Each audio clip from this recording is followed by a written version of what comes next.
Hey guys, hope you're well. Today I'm going to be doing a tier list on Wesker's add-ons. I've been asked plenty of times to do this on stream before, and with more experience than thinking about it, I think it's finally a good time to do this. Instead of me just saying what's meta or not, I'm going to try and delve into each of them and see what can and can't work. You got S tier, which means it's either really good or you must run it. A is a good advantage. You can probably just set it to the side if you want. B is if you really choose to. C is like the niche stuff and the useless stuff, and D is your throwing if you decide from this. I'll be going in rarity order, so we'll be starting off with the browns. Alright, so starting off this tier list, we got Jewel Beetle, which I think is in a very solid A. So the thing about Jewel Beetle is that it decreases your bound duration by 50% whenever you grab a survivor. So basically, when you grab them, there's a 50% less time before you throw them. And throwing a survivor is usually far better than slamming them, especially if you're entering them, because it either saves you so much time, or you can zone them better. But there are other times where the map is not that good, or you don't have a good collision to slam them on, so they'll just go sliding, or you'll just throw them into nothing, and you just sit there and you watch. I honestly would say this add-on is at the very tip of A, bordering S, but you have to be mindful when aiming your bounds. And next up on the list is Walkie, which, do I really need to explain where Walkie is going to go?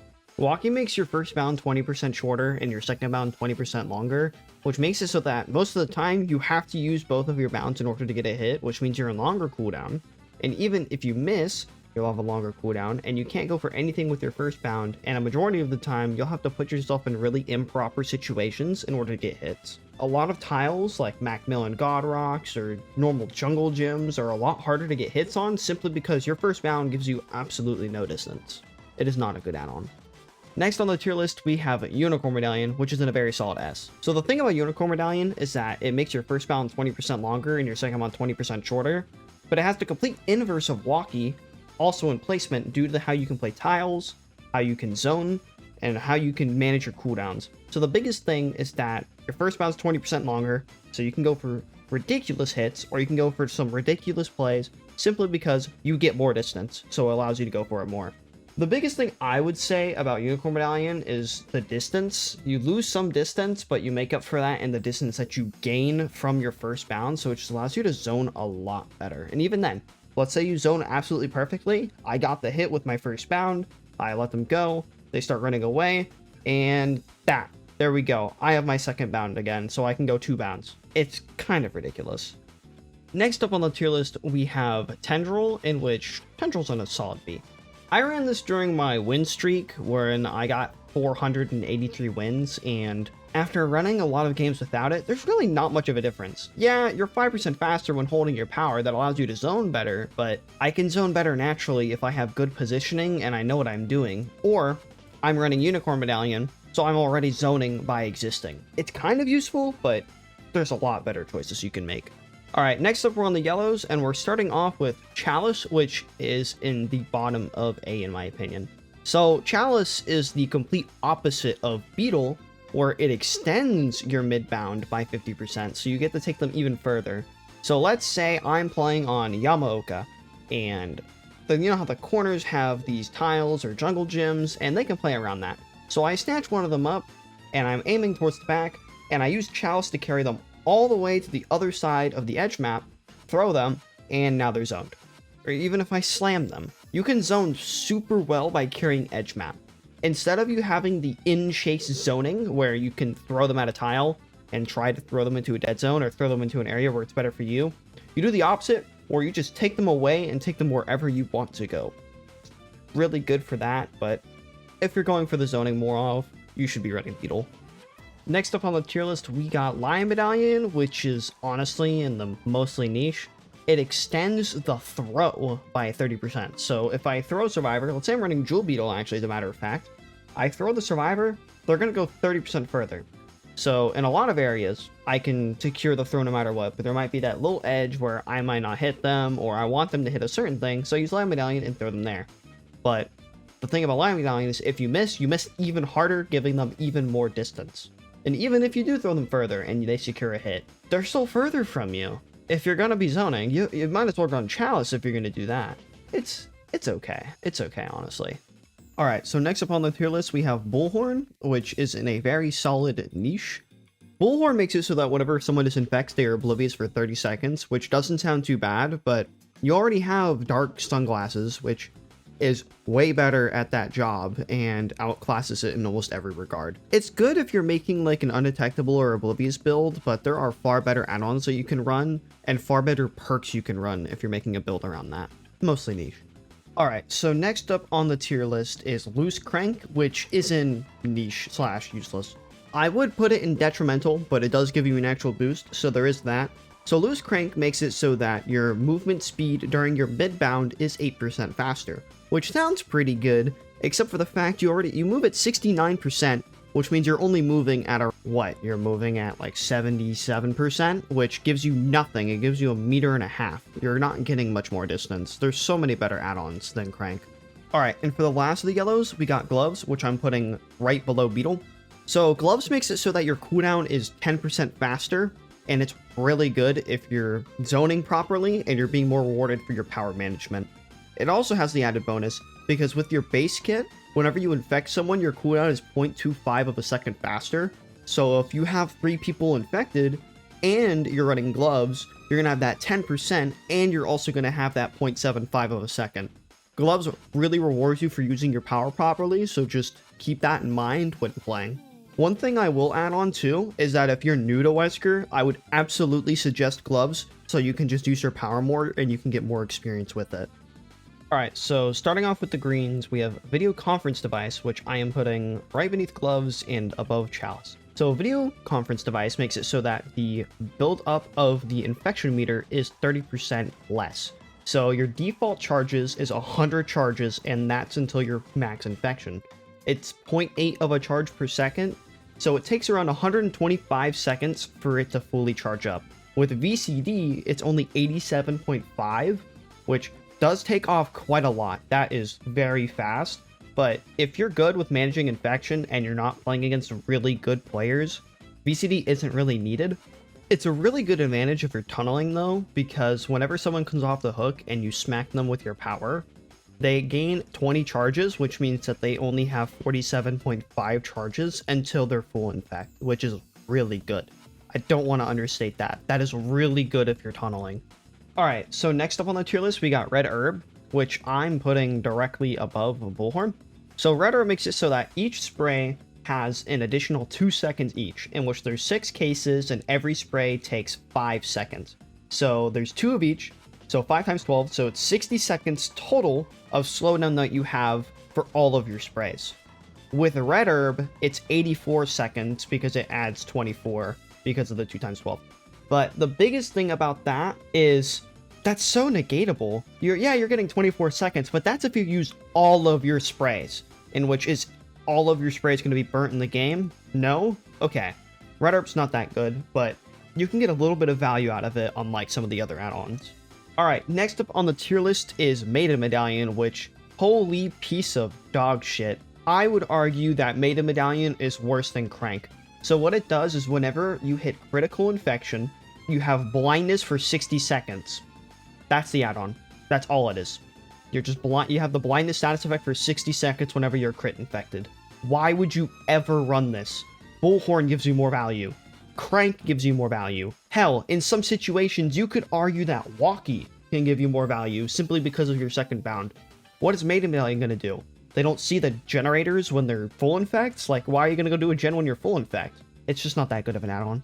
Alright, next up on the tier list, we have Portable Safe, which I'm going to put above Tendril. So Portable Safe makes it so that anyone you hit with your power has the Hemorrhage status effect, which, yeah, I know it's a healing add-on, but it's actually really good if you coincide builds with it, and it gives you a minimal advantage. So I've run quite a few builds with this add-on in which there's a lot of times where I don't notice value, but when you notice value with this add-on, it really does shine. It's just very much a cause of if you're running the right build with the right map and the right survivors. Alright, so next up on the tier list, we have Egg, which is the last of the greens. I'm putting that right above Chalice. So Egg makes it so that your mid-bound window is 50% longer, and it also has this sneaky little stat where it makes you get to where your bounding in the mid bound faster. So when you're coming out and going into the mid bound, you have this little accelerate, which is written in the yaw of the code. That's the yaw code for your acceleration, in which for some reason with egg, it's faster. I don't know why. I think it's because your mid bound is longer, so it also tricks the code into making you get into the mid bound area initially faster. But the biggest part about this add-on really is the zoning tools that you have with it, where you can misposition really hard, or you can find a place to just sit and hold, and you can just wait. In which, if you bound incorrectly, yeah, they're going to get more distance on you, but in what world should you be bounding incorrectly if you're using egg as your tool? So starting off with the purples, we have dark sunglasses, which I am putting at the top of B. So dark sunglasses makes it so that whenever someone hits crit infection, you become undetectable for 20 seconds. It's a good add-on. It's a good minimal advantage add-on. You get 20 seconds of undetectable whenever someone crit infects. That in itself is good. It pairs up really well with video conference device, and if you're running like a stealth build or anything of the sort, it's really good for that. But in a lot of areas, it does suffer from the fact that it is not any zoning tool, or the fact that it is not anything that can give you a major buff that isn't just undetectable. Alright, so next up on the tier list, we have green herb, which I am putting right below crank. So green herb makes it so that whenever you bound and mid collide with a survivor, they get 30% more initial infection, which sounds pretty good until you realize that they only get 20 charges whenever they hit. So they're only getting 6 charges because of the initial 30%. You get nothing. VCD is a way better add-on because it passively gives so much more. You only get 6 charges when you hit a survivor. That's nothing. That's nothing in comparison to what VCD can do. Whenever you hit someone off hook, you get the 20, and then it builds up to that 47.5. There's nothing that green herb does that makes it anywhere near close to video conference device. Alright, next up on the tier list is helicopter stick, which I am putting right next to bullhorn. So whenever someone disinfects, their aura is revealed for 8 seconds, which doesn't actually sound that bad until you realize that for half of those 4 seconds, you have killer instinct on them naturally. Bullhorn and helicopter stick are kind of like a mixed bunch where you should be running them together because of what happens.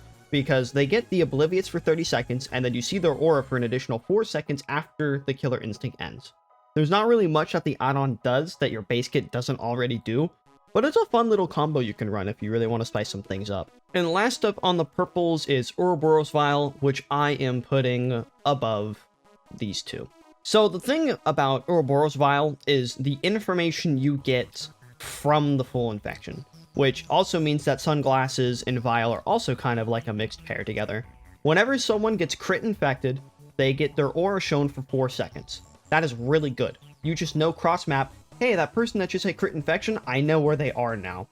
If, let's say someone gets unhooked, they get fully reset, they haven't sprayed off yet, you now know exactly where they are, and you can go directly towards them. Yeah, it's manageable in relation to some of the other add-ons, but if you're playing with that in mind, this add-on can be really good and can be a really good tool for you. Alright, so starting off with the Iridescence, we have Iridescent Ouroboros Vial, which I am putting at the top of S next to Unicorn. The thing about this is that everyone in the trial starts off with Ouroboros, which is really good because they all need to go disinfect. So if you're running this with VCD, they all start off with 87.5 seconds till they're crit infected, which means they can't start out on gens or else they're crit infected, which means they'll only get about probably around 60 to 70 seconds on gens. If they get into a chase and you hit them, you get that 20%. So they will start off with either 100 seconds, around 90 to 100 seconds, or if you're running VCD, they'll start off with 40 to 60 at the very beginning of the game.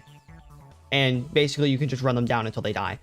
It's really good in that regard because it also forces out sprays. You basically are announcing that you were starting off the trial with 8 sprays instead of 12, which in the long run is really good. It allows you to play around with forcing every spray out of the game and eventually wearing them out to where you can just start like ping-ponging between them all.